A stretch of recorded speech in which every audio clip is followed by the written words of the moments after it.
સાથે શેર કરીશ કુમચા કે ટોપલાવાળા જેવી ટેસ્ટી અને એકદમ ચટપટી પાણીપુરીની રેસીપી।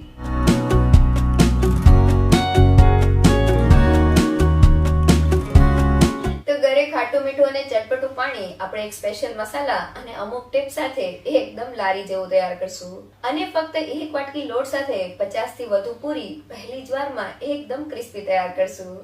તો એકવાર આ રેસીપી સાથે જો તમે પાણીપુરી ટ્રાય કરશો તો બજારની ભૂલી જ જશો। તો ચાલો રેસીપી શરૂ કરીએ।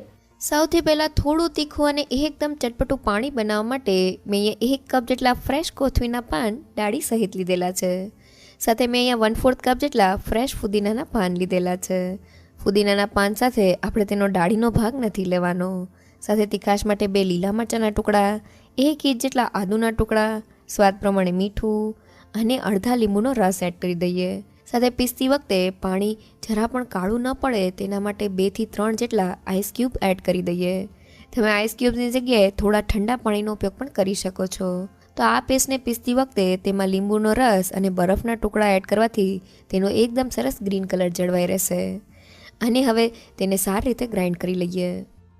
તો બધી વસ્તુ ગ્રાઇન્ડ થઈને આ રીતની થીક ગ્રીન પેસ્ટ તૈયાર થઈ ગઈ છે। તો હવે પાણી માટે સ્પેશિયલ મસાલો બનાવવા મેં અહીંયા 2 મોટી ચમચ જેટલા સૂકા લીલા ધાણા લીધેલા છે। સાથે ધાણાથી અડધા પ્રમાણમાં એટલે કે 1 મોટી ચમચ જેટલું જીરું લીધેલું છે। અને તીખાશ માટે મેં અહીંયા 4 થી 5 નંગ જેટલા સૂકા કાશ્મીરી લાલ મરચાં લીધેલા છે। જો ઘરમાં કાશ્મીરી મરચાં ના હોય તો તમે રેગ્યુલર મરચાંને પણ લઈ શકો છો, બસ પ્રમાણ થોડું ઘટાડી દેવું।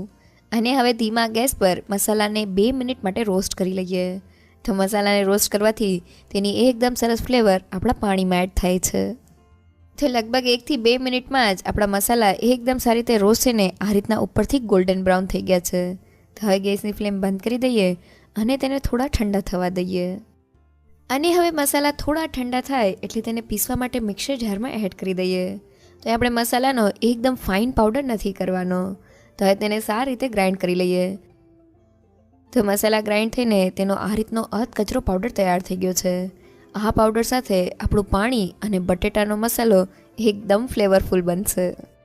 અને હવે ખાટું મીઠું આમલીનું પાણી તૈયાર કરવા મેં અહીંયા 1/4 કપ જેટલી આમલી લીધેલી છે।